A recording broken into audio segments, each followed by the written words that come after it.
विद्यार्थी मित्र हो, आज आपण या ठिकाणी BATY semester 5 subsidiary paper number 12 geography of environment या ठिकाणी आपण अभ्यासणार आहोत। आता या ठिकाणी थर्ड इयरचे जे विद्यार्थी जे आहेत तर यांच्यासाठी सेमिस्टर 5 जे आहे तर या 5 साठी सबसिडरी जे आहे आणि मेन असे दोन याच्यामध्ये आहेत। ते सबसिडरीचे विद्यार्थी जे आहेत आणि मेनचे पण आहेत तर त्यांच्यासाठी हा 12वा पेपर त्या ठिकाणी आहे। आता या ठिकाणी हा जो पेपर जो आहे तर हा 30 मार्कासाठी तुम्हाला या ठिकाणी आहे आणि हा पेपर 30 मार्काला असून हा पेपर जिओग्राफी ऑफ एन्व्हायरमेंट पर्यावरण भूगोल असं या पेपरचं या ठिकाणी नाव आहे। आणि हा पेपर आपल्याला या ठिकाणी 5व्या सेमिस्टर साठी अभ्यासायचा आहे। आता हा विद्यापीठाचा दिलेला जो सिलेबस जो आहे तर ह्या पेपर मध्ये आपल्याला एकूण 4 चॅप्टर जे आहेत तर त्यांचा अभ्यास आपल्याला या ठिकाणी करायचा आहे। आता याच्यामध्ये जर आपण बघितलं तर युनिट फर्स्ट जे आहे तर त्या युनिट फर्स्ट मध्ये आपल्याला काय अभ्यासायचं आहे तर याच्यामध्ये डेफिनेशन ऑफ एन्व्हायरमेंट सायन्स पर्यावरण शास्त्र जे आहे तर पर्यावरण शास्त्राच्या व्याख्या आपल्याला या ठिकाणी अभ्यासायच्या आहे। आता पर्यावरण शास्त्र जे आहे तर त्याचा अभ्यास करणारे जे विविध म्हणजे सायंटिस्ट जे आहेत तर त्यांनी ज्या व्याख्या केलेल्या आहेत किंवा ज्या अभ्यासक आहेत त्यांनी केलेल्या व्याख्या ज्या आहेत तर ते आपल्याला या ठिकाणी अभ्यासायच्या आहेत। त्याचबरोबर ह्या ठिकाणी आपल्याला एन्व्हायरमेंट सायन्स जे आहे तर त्याचा आपल्याला स्वरूप आणि व्याप्ती हे या ठिकाणी अभ्यासायचे आहे। Nature and scope of environment पर्यावरण भूगोल जे आहे तर या विषयाचं आपल्याला त्याचं स्वरूप कसं आहे तर ते या ठिकाणी आपल्याला बघायचं आहे। आणि त्याच्यानंतर त्या विषयाची व्याप्ती जी आहे तर ती कशी आहे आणि ती आपल्याला या ठिकाणी अभ्यासायचं आहे। आता याच्यामध्ये टाइप्स ऑफ एन्व्हायरमेंट पर्यावरणाचे प्रकार या ठिकाणी आपल्याला अभ्यासायचे आहेत। आता पर्यावरण जे आहे तर याच्यामध्ये नैसर्गिक पर्यावरण व सांस्कृतिक पर्यावरण असे पर्यावरणाचे 2 भाग या ठिकाणी पडतात। आता नैसर्गिक पर्यावरण जे आहे तर याच्यामध्ये मृदावरण जलावरण वातावरण वनस्पती प्राणी आणि सूक्ष्मजीव यांच्या संदर्भात त्या ठिकाणी आपल्याला नैसर्गिक पर्यावरणाचा अभ्यास करायचा आहे। त्यानंतर सांस्कृतिक पर्यावरण जे आहे की त्याला मानवनिर्मित पर्यावरण असं त्या ठिकाणी म्हणतात। आणि त्या पर्यावरणामध्ये लोकसंख्या वसाहती आर्थिक सामाजिक राजकीय धार्मिक आणि सांस्कृतिक हे जे घटक जे आहेत तर हे सांस्कृतिक पर्यावरणामध्ये त्या ठिकाणी येतात। तर या पहिल्या प्रकरणामध्ये आपल्याला पर्यावरण भूगोल जे आहे तर पर्यावरण भूगोलाच्या व्याख्या त्याच्यानंतर त्याचं स्वरूप ते स्वरूप जे आहे तर ते कसं गतिशील आहे आणि त्याचा स्कोप काय आहे तर ते आपल्याला या ठिकाणी बघायचं आहे। आणि त्याच्यानंतर पर्यावरणाचे प्रकार जे आहेत तर ते या ठिकाणी अभ्यासायचे आहे। आता दुसरं जे आहे तर याच्यामध्ये इकॉलॉजी या ठिकाणी आपल्याला इकॉलॉजी जे आहे परिस्थितिकी शास्त्र ह्याचा अभ्यास आपल्याला या ठिकाणी करायचा आहे। आता या परिस्थितिकी शास्त्रामध्ये आपल्याला बायोटिक और फिजिकल फॅक्टर ह्या घटकांचा अभ्यास आपल्याला ह्याच्यामध्ये करायचा आहे। आता ह्याच्यामध्ये बायोटिक म्हणजे अजैविक किंवा प्राकृतिक घटक किंवा भौतिक घटक असं त्याला त्या ठिकाणी म्हणतात। आता या अबायोटिक घटकामध्ये प्रामुख्याने टेम्परेचर सॉइल वॉटर ॲटमॉस्फिअर हे घटक त्याच्यामध्ये त्या ठिकाणी आहेत। आता या ठिकाणी भौतिक घटकामध्ये आपल्याला तापमान जे आहे त्याचा अभ्यास या ठिकाणी येतो। मृदा जे आहे, पाणी जे आहे आणि वातावरण जे आहे, तर या सगळ्या गोष्टींचा अभ्यास हा अबायोटिक किंवा फिजिकल फॅक्टरमध्ये त्या ठिकाणी करायचा आहे. आणि दुसरं जे आहे ते म्हणजे बायोटिक और नॉन फिजिकल फॅक्टर, जैविक घटक किंवा अभौतिक घटक याला असं म्हणतात. आता बायोटिक म्हणजे जैविक घटक आहेत. तर या जैविक घटकामध्ये वनस्पती, प्राणी आणि सूक्ष्मजीव ह्यांचा समावेश त्या ठिकाणी होत असतो. आता या ठिकाणी हे प्राकृतिक घटक आहेत किंवा भौतिक घटक आहेत आणि हे जैविक घटक आहेत. आता याच्यामध्ये आपल्याला ऑर्गॅनिझम जे आहे त्याचा त्या ठिकाणी अभ्यास करायचा आहे. पॉप्युलेशन अँड बायोटिक कम्युनिटी या ठिकाणी ह्याचा आपल्याला जैविक घटकामध्ये अभ्यास करायचा आहे. तिसरं जे चॅप्टर जे आहे तर याच्यामध्ये इकोसिस्टीम, कोऑर्डिनेटल प्रिन्सिपल ऑफ इकोसिस्टीम. तर याच्यामध्ये आपल्याला परिसंस्था जे आहे तर परिसंस्थेचे जे आहे तर परिसंस्थेचे घटक आपल्याला ह्याच्यामध्ये त्या ठिकाणी अभ्यासायचे आहेत. आता कॉर्डिनल प्रिन्सिपल ऑफ इकोसिस्टीम जे आहे तर cardinal principle ecosystem, cardinal principle of ecosystem ह्याच्यामध्ये आपल्याला त्या ठिकाणी परिसंस्था रचना, पोषक द्रव्यांचे चक्रीकरण आणि ऊर्जा स्तोत्र हे या ठिकाणी परिसंस्थेचे मूलभूत तत्वे ही त्या ठिकाणी आहेत. आता याच्यामध्ये आपल्याला स्ट्रक्चर ऑफ इकोसिस्टीम म्हणजे परिसंस्थेची रचना जी आहे तर ती कशी त्या ठिकाणी असते, तर याच्यामध्ये आहे प्रोड्युसर, कंझ्युमर, डिकम्पोजर. प्रोड्युसर जे आहे त्याला उत्पादक असं त्या ठिकाणी म्हटलं जातं.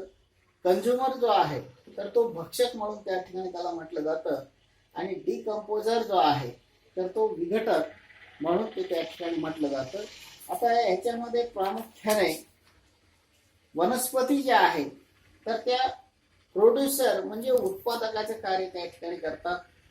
प्राणी जे आहेत तर ते भक्षण करण्याचं कार्य करतात म्हणून त्यांना कंझ्युमर असं त्या ठिकाणी म्हटलं जातं. आणि डिकम्पोजर जे आहे सूक्ष्मजीव ते विघटनाचं कार्य त्या ठिकाणी करतात.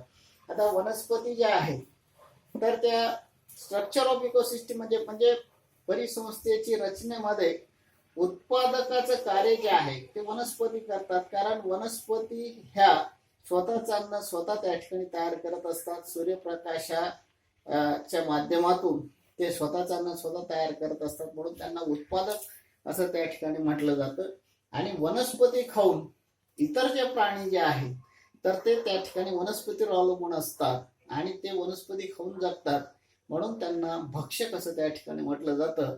आणि तिसरं जे आहे वनस्पती आणि प्राणी हे त्या ठिकाणी नाश पावल्यानंतर त्यांच्या शरीराचं विघटन करण्याचं कार्य हे सूक्ष्मजीव हे विघटक म्हणून कार्य करत असतात म्हणून त्यांना डिकम्पोजर असं त्या ठिकाणी म्हटलं जातं. तर या ठिकाणी आपल्याला हे घटक लक्षात येते. त्याच्यानंतर न्यूट्रिएंट सायकल जे आहे, पोषक द्रव्याचे चक्रीकरण. आता निसर्गामध्ये पोषक द्रव्य जे आहे तर पोषक द्रव्यांचं चक्रीकरण हे त्या ठिकाणी सुरू असतं. आता हे चक्र जे आहे तर याच्यामध्ये मुख्य आहे कार्बन सायकल, याला आपण कार्बन चक्र असं त्या ठिकाणी म्हणतो. दुसरं जे आहे ऑक्सिजन सायकल, त्याला आपण ऑक्सिजन चक्र असं त्या ठिकाणी म्हणतो. आणि नायट्रोजन सायकल जे आहे तर त्याला नायट्रोजन चक्र असं या ठिकाणी म्हणतो. आता हे पोषक द्रव्याचे जे चक्रीकरण जे आहे तर निसर्गामध्ये ते त्या ठिकाणी चालत असतात तर त्यांचा अभ्यास आपल्याला त्या पेपरमध्ये त्या ठिकाणी करायचा आहे. त्याच्यानंतर फंक्शन ऑफ इकोसिस्टीम. आता परिसंस्थेचं कार्य जे आहे तर ते कसं चालतं तर ते याच्यातून आपल्याला अभ्यासायचं आहे. एनर्जी फ्लो या ठिकाणी आहे. त्याच्यामध्ये आपल्याला एनर्जी फ्लो जे आहे म्हणजे ऊर्जा स्तोत्र असं त्याला त्या ठिकाणी म्हटलं जातं. त्याच्यामध्ये ऊर्जेचे जे स्तोत्र जे आहे आता याच्यामध्ये वनस्पती ज्या आहेत तर त्या उत्पादक त्या ठिकाणी आहेत. वनस्पतीवर त्या ठिकाणी भक्षक म्हणून प्राणी अवलंबून असतात, म्हणून त्या ठिकाणी भक्षक आणि त्या दोघांचं म्हणजे डिकम्पोजर करायचं काम हे सूक्ष्मजीव त्या ठिकाणी करतात. तर याच्यामध्ये एनर्जी फ्लो जे आहे तर ऊर्जेचा स्तोत्र जो आहे तर वनस्पतीला सूर्य हा ऊर्जा त्या ठिकाणी देत असतो, परंतु वनस्पती खाऊन इतर प्राणी जे जगतात तर त्यांना वनस्पतीपासून ऊर्जा मिळते. म्हणून एनर्जी फ्लो कसा असतो तर तो त्या ठिकाणी आहे. त्याच्यातून फूड चेन जे आहे अन्न साखळी, निसर्गामध्ये अनेक अन्न साखळ्या त्या ठिकाणी आहेत. त्याच्यामध्ये उत्पादक भक्षक आणि जे आहे तर त्यांचा समावेश याच्यामध्ये त्या ठिकाणी होतो. आणि त्याच्यानंतर फूड वेब अन्न जाळी ही त्या ठिकाणी तयार होत असते. आणि त्याच्यातून इकॉलॉजिकल पिरॅमिड्स हे त्या ठिकाणी आपल्याला या ठिकाणी अभ्यासायचे आहेत. त्याला आपण ऊर्जा विनिमय स्थळ असं त्या ठिकाणी म्हणत असतो. आता परिस्थितिकी मनोरा जे आहे तर याच्यामध्ये पिरॅमिड ऑफ इकोसिस्टीम जे आहे तर याच्यामध्ये परिस्थितिकी मनोऱ्याचे या ठिकाणी 3 प्रकार हे त्या ठिकाणी सांगितले जातात. आता याच्यामध्ये पहिला जे आहे परिस्थितिकी मनोऱ्याचे 3 प्रकारापैकी पहिला आहे संख्येचा मनोरा, दुसरा जैविक वस्तुमानाचा मनोरा आणि तिसरा जे आहे ऊर्जेचा मनोरा. त्या मनोरांचा या ठिकाणी अभ्यास करायचा आहे, कारण त्या ठिकाणी परिस्थितिकी मनोऱ्यात अभ्यास करत असताना उत्पादक वनस्पती आणि सूक्ष्मजीव हे पायाभूत असतात. त्यावर तृणभक्षक प्राथमिक, द्वितीय आणि तृतीय आणि मांसभक्षक जीवांची संख्या कमी कमी होत जाते आणि मनोऱ्याचा शिरोबिंदू हा त्या ठिकाणी तयार होत असतो. त्याच्यातून या ठिकाणी आपल्याला अभ्यासात जिओलॉजी पिरॅमिड्स हे त्या ठिकाणी आहेत. Types of ecosystem. आता इकोसिस्टीम जे आहे परिसंस्थांचे प्रकार आपल्याला याच्यामध्ये त्या ठिकाणी अभ्यासायचे आहेत. याच्यामध्ये natural ecosystem and cultural ecosystem असे 2 प्रकार त्या ठिकाणी पडतात परिसंस्थेचे. तर याच्यामध्ये नैसर्गिक परिसंस्था ज्या आहेत तर याच्यामध्ये भूपरिसंस्था, सागरी परिसंस्था, जल परिसंस्था, मृदा परिसंस्था, वातावरणीय परिसंस्था हे त्या ठिकाणी नॅचरल इकोसिस्टीम म्हणजे नैसर्गिक परिसंस्थेचे प्रकार त्या ठिकाणी आहेत. आता याच्यामध्ये भूपरिसंस्था ज्या आहेत तर याच्यामध्ये विषुववृत्तीय, वाळवंटीय किंवा गवताळ परिसंस्था यांचा समावेश त्या ठिकाणी होत असतो.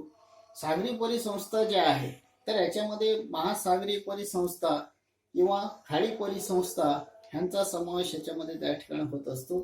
त्याच्यानंतर जल परिसंस्था ज्या आहेत तर याच्यामध्ये नदी परिसंस्था किंवा सरोवराची परिसंस्था ही त्या ठिकाणी येत असते.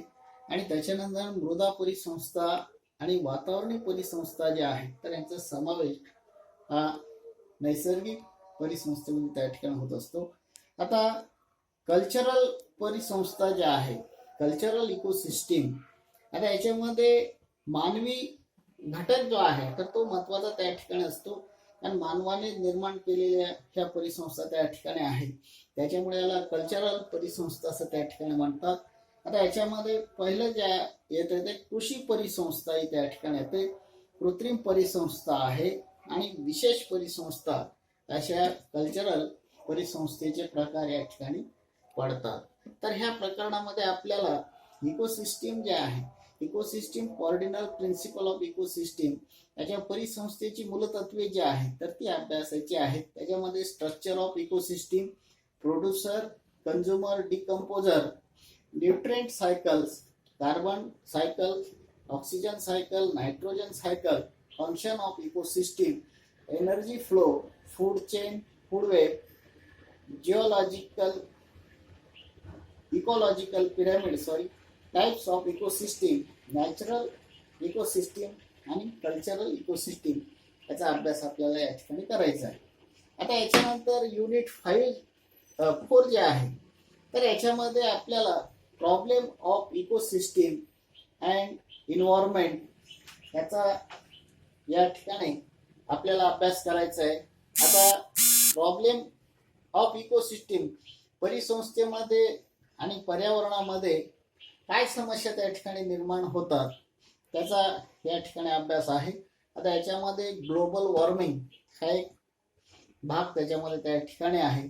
आता ग्लोबल वॉर्मिंग जे आहे तर सध्या संपूर्ण जगाला भेडसावणारा हा एक मोठा प्रश्न त्या ठिकाणी उद्भवलेला आहे. कारण ग्लोबल वॉर्मिंग जे आहे ते दुसऱ्या महायुद्धानंतर या ठिकाणी कारखानदारी जी आहे, वाहनं जी आहे तर ते वाढल्यामुळे वातावरणामध्ये अनेक प्रकारचे वायू जे आहेत तर ते सोडले जातात.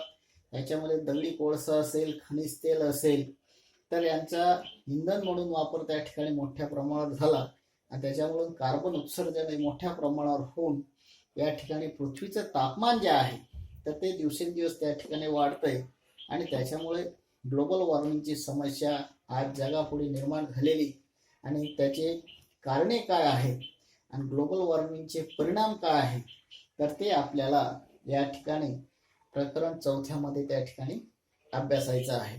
त्याच्यानंतर फूड सिक्युरिटी जे आहे, ज्याला अन्न सुरक्षा असं त्या ठिकाणी म्हटलं जातं. कारण आज लोकसंख्या जी आहे तर ती दिवसेंदिवस त्या ठिकाणी वाढते आणि ग्लोबल वॉर्मिंगमुळे या ठिकाणी कृषी क्षेत्रावर त्याचा परिणाम त्या ठिकाणी होतोय. त्याच्यानंतर मानवी जीवनावर त्याचा त्या ठिकाणी परिणाम होतोय आणि वनस्पती जीवनावर त्याचा त्या ठिकाणी परिणाम होतोय. म्हणून ग्लोबल वॉर्मिंग झाल्यामुळे या ठिकाणी वनस्पतीवर परिणाम झाल्यामुळे लोकसंख्या ही सतत वाढते, परंतु या ठिकाणी नैसर्गिक अरिष्टे जे आहे तर याच्यामध्ये तापमान वाढ आहे, पूर आहे, अतिवृष्टी आहे किंवा दुष्काळ आहे, तर अशा अनेक प्रकारच्या समस्या त्या ठिकाणी निर्माण झालेल्या आहेत. त्याच्यामुळे त्याचा अनिष्ट परिणाम हा कृषी क्षेत्रावर त्या ठिकाणी झालेला दिसून येतो आणि त्याच्यामुळे अन्नधान्याचं उत्पादन जे आहे तर ते दिवसेंदिवस त्या ठिकाणी घटत आहे. म्हणून या ठिकाणी अन्न सुरक्षेचा प्रश्न हा त्या ठिकाणी निर्माण झालेला आहे. त्याच्यानंतर डिफॉरेस्टेशन. आता याच्यामध्ये जंगलतोड जे आहे, आज जर आपण बघितलं की वाढणारी लोकसंख्या जी आहे आणि आधुनिकीकरण यामुळे जास्तीत जास्त नैसर्गिक साधन संपदांचा वापर हा खूप प्रचंड प्रमाणात त्या ठिकाणी वाढलेला आहे आणि मानवाने स्वतःचा विकास करण्यासाठी मोठ्या प्रमाणावर नैसर्गिक साधन संपत्तीचा वापर केलेला आहे. आता जगामध्ये जे जंगलांचं प्रमाण जे आहे तर ते खूप कमी त्या ठिकाणी होताना दिसतंय. आता याच्यामध्ये मानव निर्मित त्या ठिकाणी वृक्षतोड होते किंवा जंगलांना आगी लागणे, ह्याच्यामुळे डिफॉरेस्टेशन ही एक समस्या त्या ठिकाणी आहे. आता जंगलांचा वापर जो आहे तर वेगवेगळ्या उद्योगांसाठी लाकडांचा वापर होतो, घरासाठी होतो, जळणासाठी होतो. त्याच्यामुळे प्रचंड प्रमाणात वृक्षतोडी त्या ठिकाणी होते आणि डिफॉरेस्टेशनची प्रक्रिया ही जास्त त्या ठिकाणी झालेली. कारण पृथ्वीचं संतुलन जर राखायचं असेल तर एकूण भागावर 33% जंगल हे त्या ठिकाणी आवश्यक आहे, परंतु झपाट्याने जंगल जे आहे तर तोडलं जात असल्यामुळे मोठ्या प्रमाणावर डिफॉरेस्टेशन समस्या आहे. त्याच्यामुळे डिफॉरेस्टेशनची कारणे जी आहे तर ती या ठिकाणी आपल्याला अभ्यासायची आहे आणि त्याचे परिणाम ते त्या ठिकाणी अभ्यासायचे आहे. त्याच्यानंतर प्लास्टिक बॅग. आज जर आपण बघितलं की प्रत्येक क्षेत्रामध्ये प्लास्टिकचा वापर हा जास्त त्या ठिकाणी आहे. आज जर आपण बघितलं की दुकानावर गेलं तर प्रत्येक दुकानावर आपल्याला कुठली वस्तू खरेदी केली तर प्लास्टिक त्या बॅगा त्या ठिकाणी, कापड दुकान असेल, किराणा दुकान असेल किंवा कुठल्याही फळाचं दुकान असेल त्याच्यावर आपल्याला कॅरी बॅग्स ह्या त्या ठिकाणी मिळतात आणि त्याच्यामुळे ह्या बॅगा ज्या आहेत तर त्यांच्यामुळे मृदा प्रदूषण जे आहे तर ते त्या ठिकाणी होतंय आणि त्याच्यामुळे ही एक मोठी इन्व्हायरमेंटल म्हणजे समस्या जी आहे तर ती त्या ठिकाणी झालेली. आणि त्याच्यानंतर पुढचं जे आहे ऍसिड रेन. आता ऍसिड रेन जे आहे तर ही एक नवीन समस्या त्या ठिकाणी आहे. कारण ही समस्या प्रामुख्याने हवा प्रदूषण जे आहे तर त्याच्यामधून ही ऍसिड रेन ही समस्या त्या ठिकाणी निर्माण झालेली आहे. कारण हवा जी आहे, कारण उद्योगधंद्यांचं त्या ठिकाणी खूप मोठ्या प्रमाणावर वाढलेले आहेत. वाहनं जे आहेत, स्वयंचलित वाहनं असतील किंवा त्यांच्यामध्ये वापरले जाणारे समजा दगडी कोळसा असेल, पेट्रोल असेल, तर त्याच्यामुळे मोठ्या प्रमाणात हवेचं प्रदूषण त्या ठिकाणी होतं आणि जे दूषित वायू जे आहेत तर ते हवेमध्ये त्या ठिकाणी मिसळतात आणि वातावरणातील हायड्रोजन जे आहे, ऑक्सिजन जे आहे, पाणी ह्यांचा संयोग होऊन त्या ठिकाणी विविध प्रकारची आम्ले जी आहेत तर ती त्या ठिकाणी तयार होतात आणि पावसाच्या पाण्याबरोबर ही आम्ल जमिनीवर त्या ठिकाणी येतात आणि त्यातून ऍसिड रेन ही समस्या त्या ठिकाणी निर्माण झालेली आहे. आता ही ऍसिड रेन जे आहे तर ह्याच्यामुळे वनस्पती जे आहे तर त्याच्यावर त्याचा परिणाम त्या ठिकाणी होतो किंवा जलाशय जे आहेत तर जलाशयामध्ये ऍसिड रेन प्रमाण वाढल्यामुळे ऍसिडचं तर ते पाणी पिण्यालायक राहत नाही किंवा तिथले जीवजंतू वनस्पती जे आहेत तर त्यांच्यासाठी ते हानिकारक आहे. जमिनीवर पडलं तर जमिनीच्या म्हणजे ऍसिड किंवा अल्कली प्रमाण जे आहे तर मृदेचं त्या ठिकाणी वाढतं. म्हणून ऍसिड रेन त्याची कारणे आणि परिणाम हे आपल्याला या ठिकाणी अभ्यासायचं आहे. आता थोडक्यात जर आपण बघितलं की पर्यावरण भूगोल हा पेपर आपण अभ्यासत असताना आपल्याला हे 4 टॉपिक जे आहेत किंवा 4 प्रकरणं जे आहेत तर ते त्या ठिकाणी आपल्याला अभ्यासायचे आहेत.